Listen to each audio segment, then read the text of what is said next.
sa gobyerno ni Pangulong Bongbong Marcos, lagi po kayong aalalayan at lagi po kayong susuportahan at hindi po kayo tatalikdan o tatalikuran ng gobyerno ni Pangulong Bongbong Marcos. Pati nga yung isang yung nakita ko doon dito sa balita, pati yung isang munisipalidad na nasira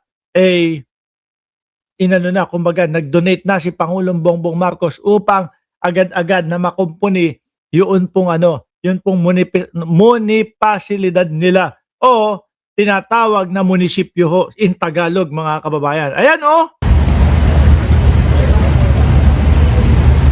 Kaya wag nyo nga hanapin, magsasabi na naman kayo mga DDS, nasaan ang presidente, bakit pinapabayaan yung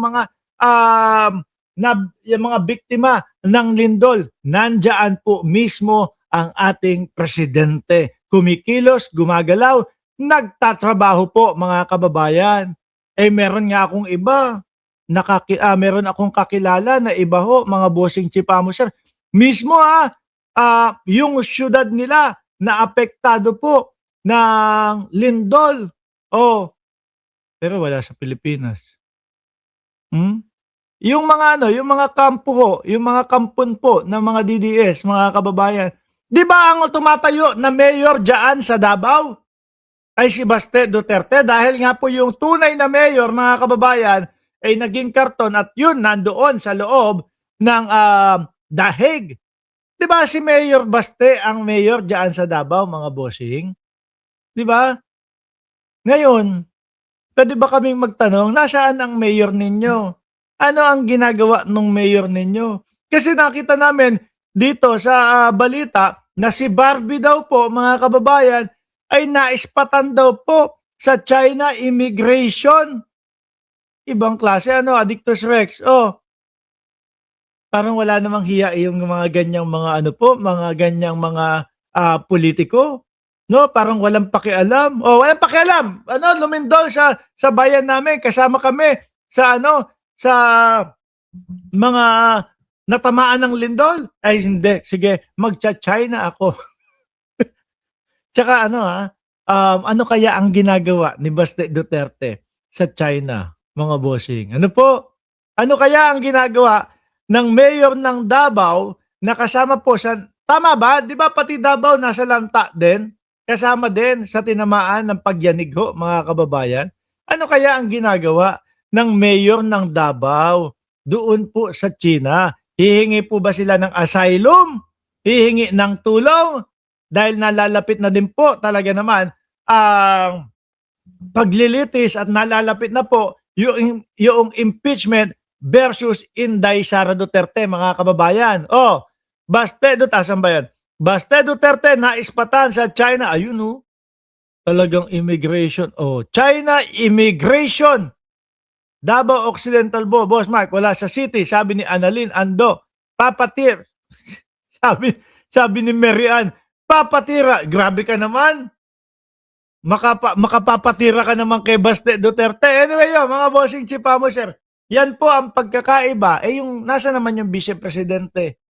Para naman kahit papaano makapagpalubag loob. Para naman po makapagpalubag loob doon sa mga nasalanta. Pero hindi, parang wala po silang lahat, mga boss chipamo sir. Yan ang kahibahan po ng ating mga namumuno sa ating bansa, mga bossing. Okay, alisin na natin si Barbie.